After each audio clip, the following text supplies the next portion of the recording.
So one of the first things that might give you a clue to there being whales and dolphins around can be looking for feeding birds. So what you might see is a large group of birds on the surface, and then there's lots of diving, they're flying up a short distance, diving down, or maybe it's something like a gannet that's diving in from a really high distance and splashing into the water. So it's always worth keeping an eye on groups of feeding birds and having a look. I mean, you never know, in amongst all the feeding birds you might just be lucky enough to see a whale or a dolphin. Another thing that might grab your attention when you're out looking for whales and dolphins could be what's called the blow. So that's where they have exhaled their breath and all of the water sitting on top of their blowhole and all of the water vapour gets thrown up into the air in a big column.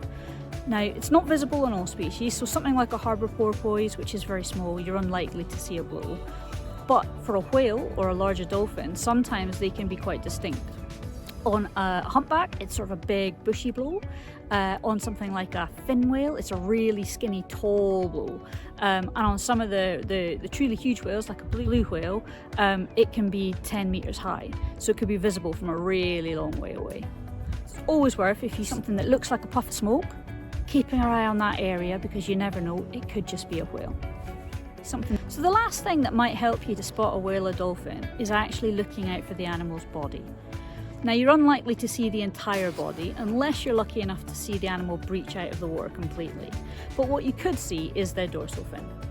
So the dorsal fin is the one that's on their back, and it can be all different shapes and sizes. So it could be a small triangular fin like you would get on a harbour porpoise, or it could be a slightly larger, more curved, swept back fin like we get on our bottlenose dolphins, right the way through to something absolutely huge like a male killer whale. Their dorsal fins can be up to 6 feet high, so it's really big, much easier to see.